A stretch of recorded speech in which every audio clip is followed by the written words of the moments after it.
Check out Field of Greens now to improve you and your family's health and mental well-being with their pure organic superfood range right now. 1 scoop per day into a beverage of your choice, and you will improve your sleep, you will improve your digestion, and you will make your organs and heart healthier all around. There are no added additives, no numbers, no mass-produced, factory-based chemicals in any of their Field of Green produce.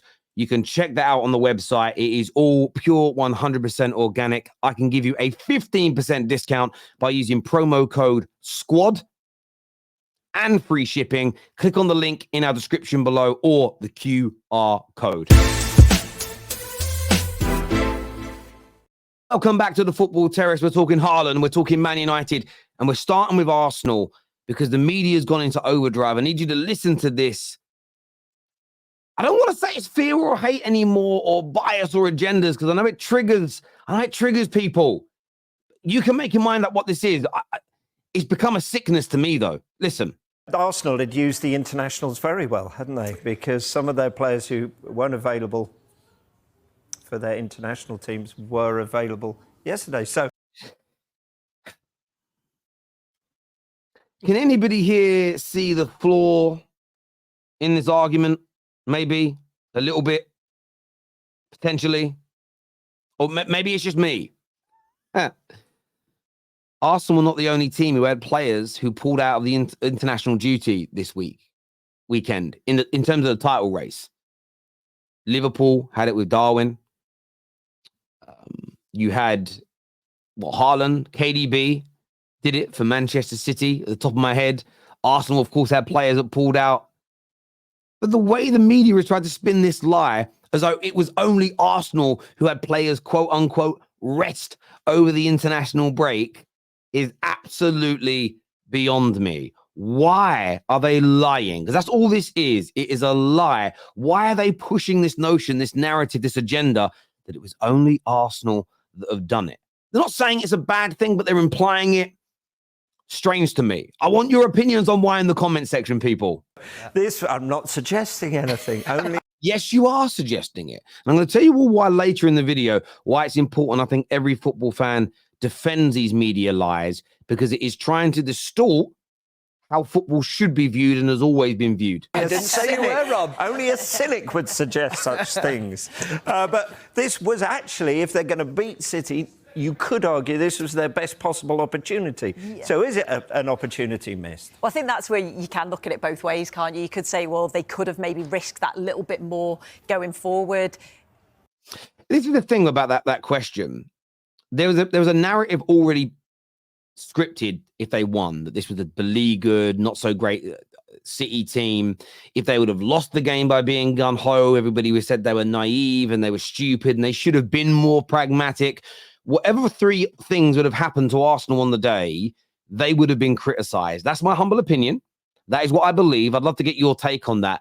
And I'm going to get onto why later. And I'm going to prove this point to you later in this video. But let's continue on this thread. So first, we've already had the nonsense about resting players on international break like nobody else did. Now we're hearing the questions of, did Arsenal pass up a big opportunity? Why did they fail to entertain us? Why did they fail to attack? Let's move to another clip here from TalkSport, and we're going to come back to that point. So stay with us. Jamie, right, I don't know whether it's like you're trying to wind people in. But boring Arsenal. It was really boring, mate, wasn't it? Terrible game of football. Do you know what? Can I tell you something? Right? Because I was really nervous about that game because, look, over the years, what Man City have done to us. I mean, last year they scored 7 goals against us, right? This year, they haven't scored any goals against us. I'm watching Arsenal. Deep that for a minute. 7 goals last year, ridiculed for it.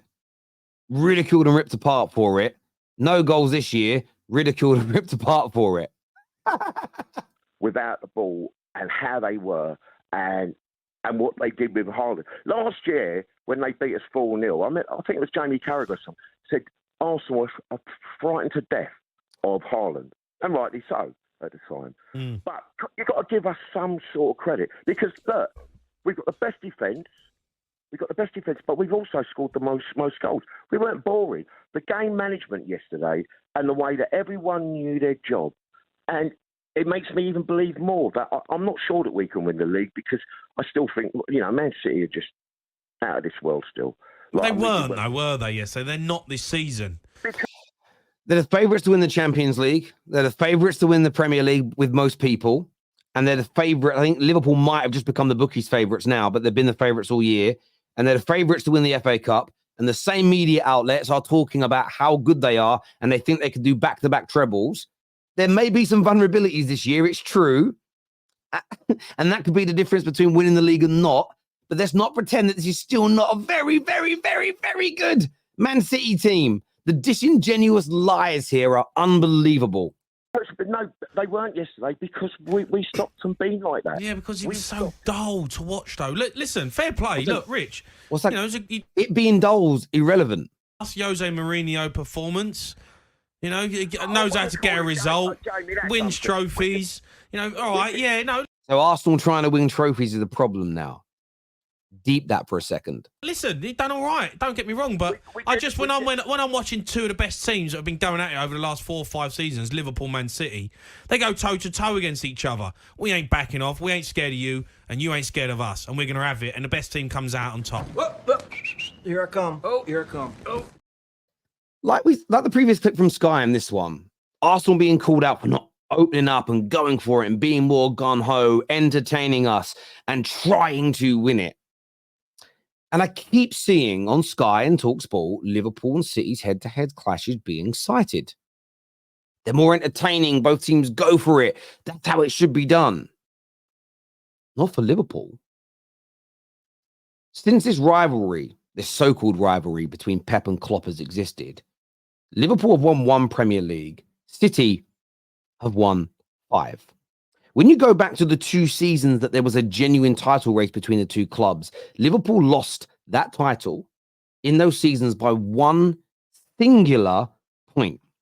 But let's look at the head-to-head clashes. Back in the 2018-19 season, when we go and look at that, there was a draw at Anfield, 0-0, and a 2-1 win for City at the Etihad. When we go to the 21-22 season, it was 2-2 in both games, home and away. So Liverpool amassed a total of 1 point in the first title race and 2 points in the second. Had Liverpool had been more pragmatic in either of those seasons and generated an extra win or got the 4 points that Arsenal had got through being pragmatic in both games, therefore winning one of the matches and drawing one of them, taking points off City and gaining on them at the same time, they would have won the league. If you add a win at home against Manchester City 2 seasons ago, that's a point off City, okay, and 2 points added to Liverpool, they become Premier League champions. You go back to the previous title race in the 2018-19 season and add a win at home, okay? Even with that loss away from home, but let's just say they get the same results as Arsenal, they're pragmatic away and drew, that would have been an extra 3 points to Liverpool and 4 points taken away, 3 points taken away from Man City. Liverpool win the league twice, meaning the rivalry is 3-3 in terms of titles. So saying that Arsenal should follow the same mantra as Liverpool in the title race, when we laugh at them for it being 5-1 to City, is absolutely crazy. And that's why this narrative is, look, agendas are going to agenda. Whatever Arsenal did, they were going to be criticised. But this notion, this lie, this absolute nonsense that Arsenal should do what Liverpool did doesn't stack up when it comes to trying to win trophies. They're done out here, bodied. Yeah?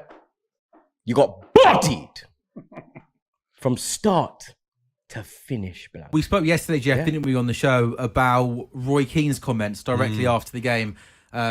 he's speaking about Erling Yes. Haaland, and he was talking about his build-up play. Yes. And he called him a League Two footballer in that respect, in terms of his build-up play. Your mate Chris Sutton in the Mail today says, "Come off it, Roy. His link-up play is not League Two, and it's not even his role under Pep." He says it was a lazy throwaway line from Keane after City's first 0-0 draw in 76 Premier League games, and it's an unfair one too, because Haaland's general play wasn't the problem in that draw. The onus is on City's players to provide for Haaland, not vice versa, in spite of Keane's criticism regarding his overall contribution to the draw. We know goal-scoring wise, he's probably the best in the world right now. Where do you sit on his all-round game? Are you Team Roy Keane or Team Chris Sutton? No, I'm Team Keane, to be honest. You think it's bang average? I think it's bang average. I genuinely do. In fact, I'll take it a step further. I've never seen an out-and-out goal scorer, not want to get involved more than Erling Haaland. Is that even true? I like Ali McCoist. I respect Ali McCoist. But is that true about Haaland? Because he's link-up play and build-up play. Why were we not calling him a League Two player when he was scoring goals? Why last season, when he was impeccable for the majority of the season in the running to a treble, where I remember seeing him have really good games with hold-up play and link-up play, why was he not being called a League Two player then?